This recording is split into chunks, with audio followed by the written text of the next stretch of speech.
Hoje vamos falar de qualidade de vida aqui no Atitude Negócios. E qualidade de vida é um direito de todos.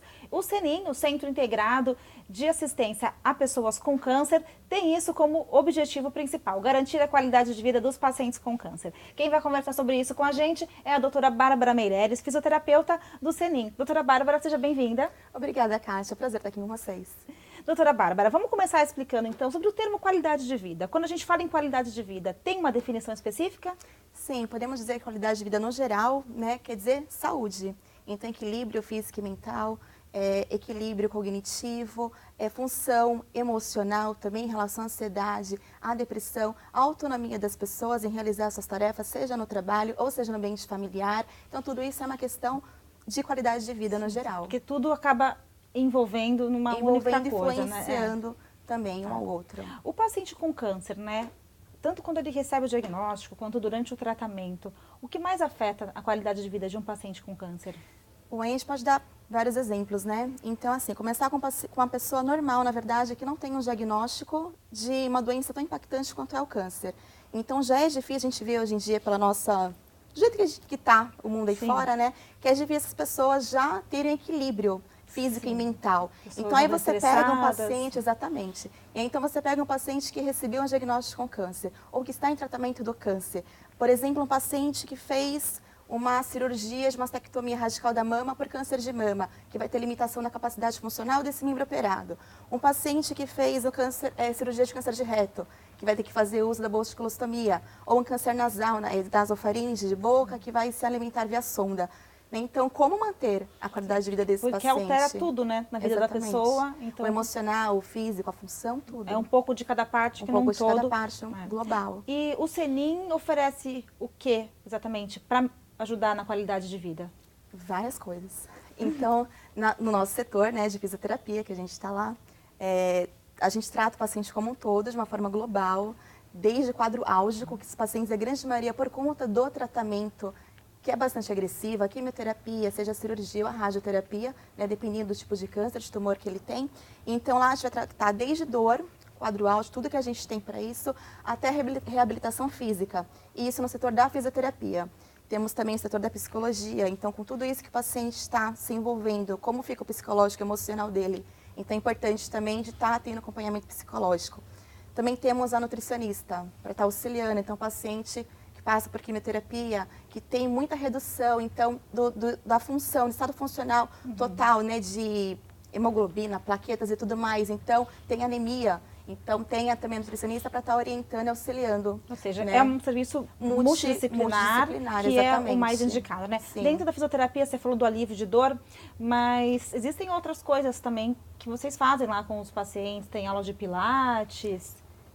Tem tudo. Além de todo o respaldo que a gente tem em parte de eletro, né, para analgesia, então o famoso choquinho que a gente usa, ultrassom, né, que é o TNS, ultrassom, a endermoterapia, que é pressão negativa, infravermelho, bastante terapia com a crio, que é o gelo, né, que a gente utiliza bastante também. Então, assim, dependendo do paciente, cada caso é um caso, né? Cada indivíduo é único, então a gente foca no tratamento dependendo do caso que o paciente está, de como está a doença, de como está evoluída, do local da doença e como está sendo o tipo de tratamento dele também. Sempre com né, esse com objetivo, tratamento né? convencional. Então, além disso, desse trabalho individual, a gente tem grupo. Então, as aulas de pilates, aulas de alongamento aeróbica, tem aulas de yoga, tem aula de balé, tudo isso para estar diminuindo a ansiedade do paciente, envolvendo ele novamente no seu ritmo social, né, se envolver com outras pessoas, porque muitos deles ficam realmente muito debilitados psicologicamente, e tem fadiga, tem fraqueza, tem diminuição de massa muscular, de massa óssea. Então, todo exercício que a gente faz com ele, tanto individual como em grupo, então vai estar melhorando em tudo, a forma geral, global do paciente, fisicamente, e tudo isso lembrando que é gratuito, né? E tudo isso é um serviço gratuito que é feito lá no CENIM. Vou aproveitar que a doutora Bárbara está aqui, trabalha há muito tempo já com pacientes com câncer, né? Especialista na área. Vamos desvendar alguns mitos e verdades que a gente sempre escuta por aí pela internet. Então tá. Rapidamente, o câncer é contagioso? Não, o câncer não é contagioso, isso é mito. Mas pode... Dá para explicar rapidinho? Pode explicar. Isso é sempre importante. Mas acontece alguns fatos, alguns vírus que podem ser transmitidos na relação sexual, através de seringas ou transfusão de sangue, esses vírus oncogênicos, que podem produzir o câncer, que são transmitidos assim como, por exemplo, HPV, que pode dar a doença, ou câncer de colo de útero, como, por exemplo, também a hepatite B, que pode ocasionar o câncer no fígado, o vírus de HLTV, que pode estar relacionado com a doença da leucemia também. Então, está relacionado, mas não que seja... Sim, e algumas coisas podem ser prevenidas. Com certeza. Né? A amamentação, ela previne o câncer de mama? Verdade. Então, o bebê, quando ele mama, as células mamárias, elas se ocupam na produção de leite. E isso diminui a multiplicação das células. Então, consequentemente, a predisposição de desenvolver a doença ela é menor, o risco é bem menor. E para finalizar, todo tumor é câncer? Não, isso é mito. O tumor é o aumento da massa de um volume em determinado local do corpo. Né? Essas massas elas acontecem pelo aumento do número de células desse lugar. Esse aumento do número de células a gente chama de neoplasia. A neoplasia tem dois tipos, a benigna e a maligna. Então, ao contrário da neoplasia maligna, a benigna ela é bem limitada, cresce de uma forma bem lenta e ela não se multiplica e nem atravessa outros tecidos, levando a metástase. Ou seja, sempre tem a diferença, é bom investigar. Sim. Doutora Bárbara, obrigada pela presença, por esclarecer nossas dúvidas. Vocês continuam com Atitude Negócios. Olá, sou Pedro de Sá, aqui no programa Atitude Negócios. Hoje vou falar sobre uma questão que é a minha especialidade. É a área da construção civil. Eu sou engenheiro de formação e quero conversar com vocês hoje sobre as oportunidades que existem na área da construção civil. A construção civil tem a capacidade e o potencial de abrigar trabalhadores desde a menor qualificação até a maior qualificação. Nenhum engenheiro tem sucesso se não tiver uma equipe de qualidade. Passa pelo encarregado, passa pelo pedreiro, pelo armador, pelo carpinteiro e pelo ajudante. Equipe comprometida. Essa é a diferença para que a gente tenha construção civil de qualidade. E por que eu estou falando hoje de construção civil? Porque nós vivemos um momento que a atividade industrial está reduzida, o porto está enfrentando dificuldades, diversas situações que podiam gerar novos empregos e abrigar a força de trabalho que existe na juventude e uma grande parcela dos trabalhadores que está hoje sem oportunidade de emprego.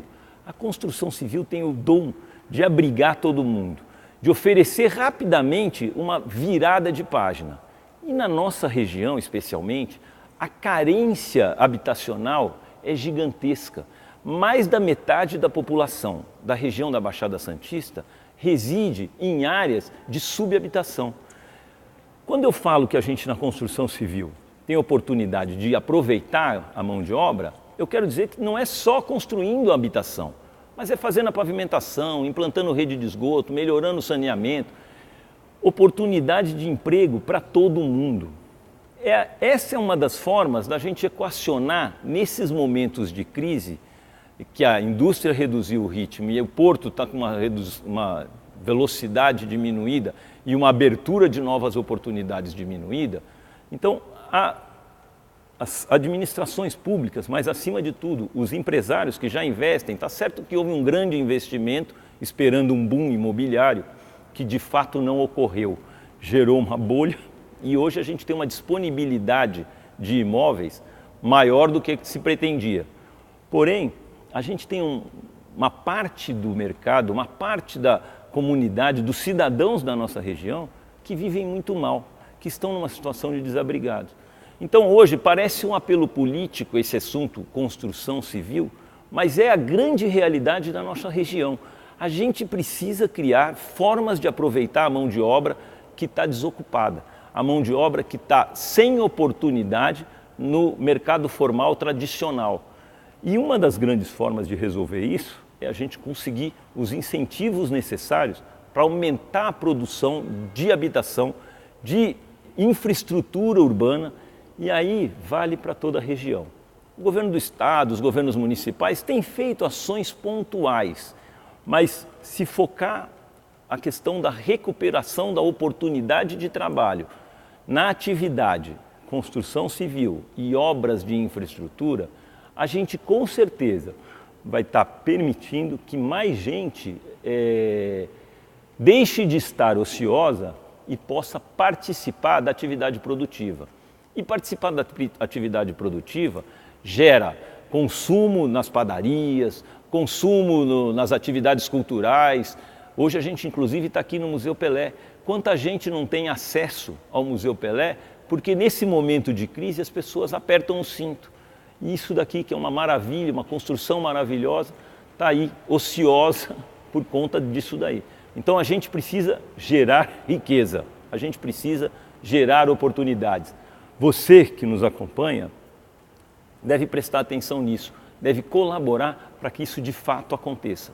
E a construção civil, sem dúvida nenhuma, e para todas as categorias, e nesse momento a gente tem que inclusive cobrar do governo federal voltar condições que facilitem a aquisição de imóveis para poder gerar maior riqueza nessa atividade e poder permitir que todos vocês que hoje estão deslocados fora do mercado de trabalho voltem a ter oportunidade. Então essa era a nossa conversa de hoje, importante dentro de uma situação global da nossa região, e eu tenho certeza que você vai continuar com a gente aqui, Atitude Negócios.